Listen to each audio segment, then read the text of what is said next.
Students, this is our last program in CPL lab, that is converting decimal number to binary.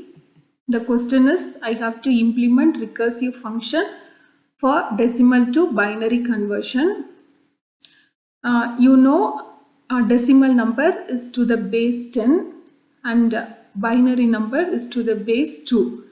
Right, decimal number means I'll have from 0 to 9. Binary number, it is just 0 and 1. And here if I want to convert decimal to binary, I have to divide the decimal number by 2. Since I am converting to binary, I have to divide the decimal number by 2. Right, so I'll explain the logic of decimal to binary conversion first. So suppose if 17 is a decimal number, you know it.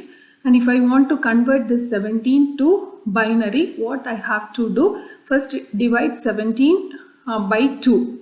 And you write the quotient here and write the remainder. When I divide 17 by 2, quotient will be 8 and remainder will be 1. Next, this quotient will become the number and divide that number by 2. And quotient is 4, remainder is 0. See, in class, in maths, you would have used this, you will tell DA method, right? You will be repeated division. Repeated division.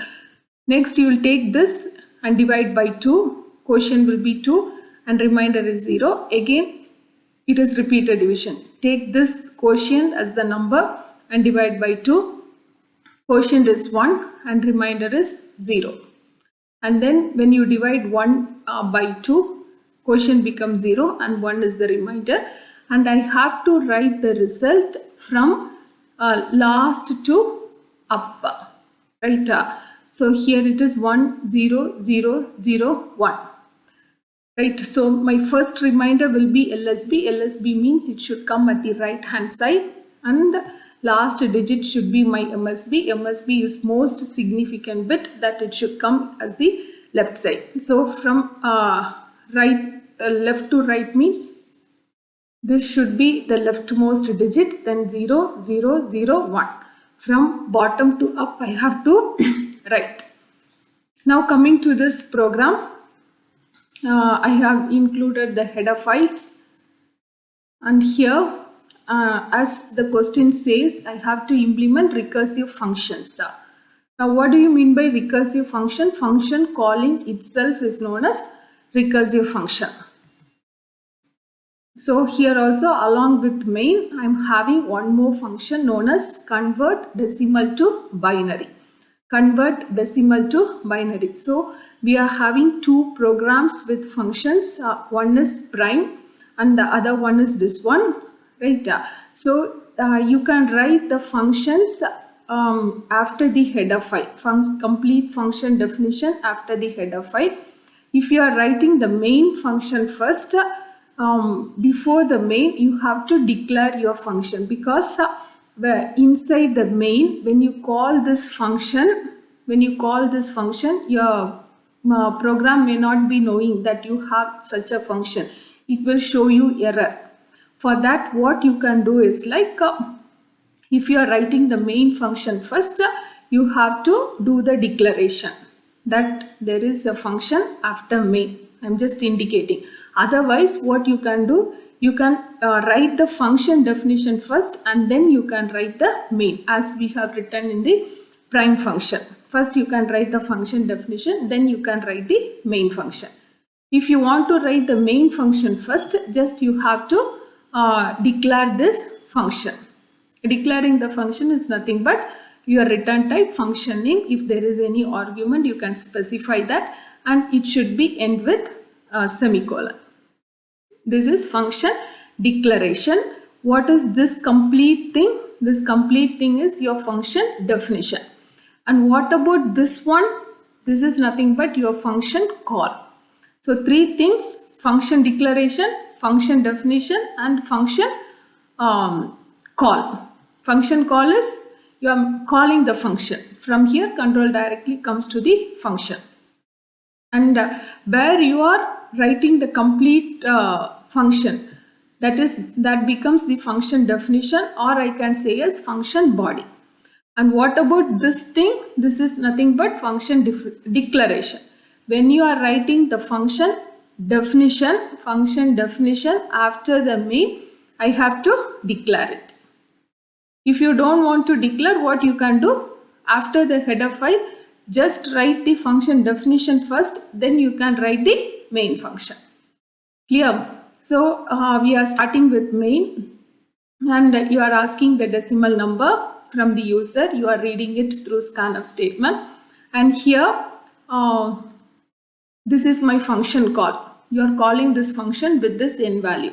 Immediately control comes here, and what I have to do, as I told, this method, right, decimal to binary conversion is repeated division. That DA method, repeated division. So in repeated division, what I have done, every time I'll divide the number by 2. Why am I dividing by 2? Because I am converting decimal to binary. Since I am converting decimal to binary, I have to divide by 2, and the quotient will become the next number for dividing, and the remainder I'll keep as it is, and at last that remainder will be my binary number. So in every step, what quotient you are obtaining, that quotient will be the number to divide in the next step. Right, and this I'll put it in a while loop, and this while loop will repeat until n becomes 0. If n becomes 0, it comes out of this while loop. And here, as you know, if I want the remainder in programming language, I am supposed to use this modulus operator. So remainder is when I divide, when I take n modulus 2, I'll get the remainder. How to get the quotient?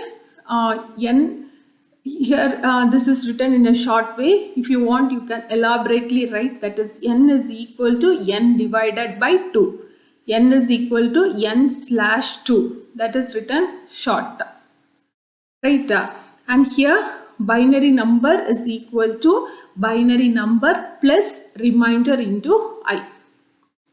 Remainder into I.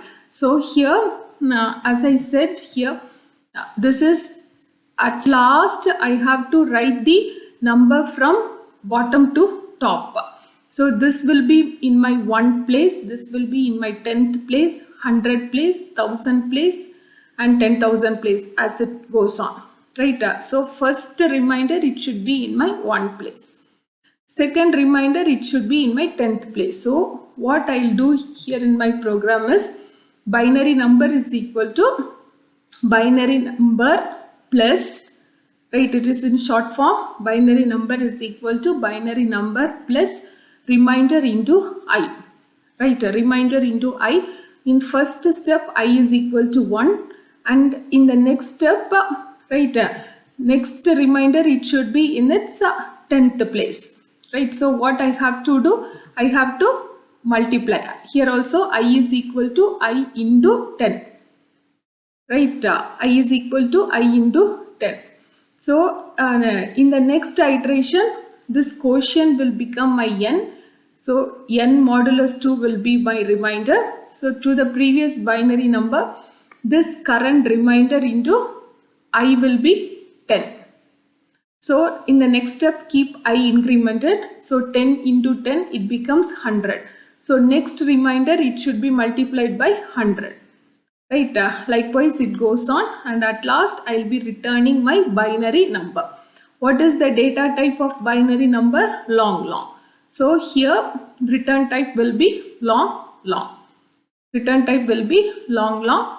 So this binary number comes, this is the function call, right? So comes here, and I will be printing this binary number. Hope it is clear. So all this, it is in short form. You can write n is equal to n divided by 2. Binary number is equal to binary number plus remainder into I. And what about this one? It is I is equal to I into 10. What for this I? For that place value. First decimal, it should be in 1 place. I is equal to 1. Next in remainder, it should be in its 10th place, so increment I. Students, we can see the output for decimal to binary conversion. Same online C compiler. Type the program, click run, and it will ask a number. You can just give it 1 minute.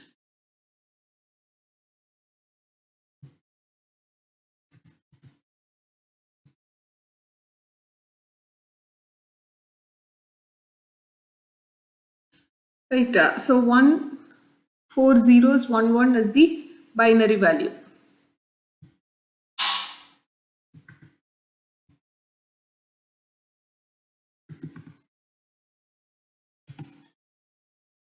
Right, so 45, the corresponding binary value is 101101. That's all, students. Thank you.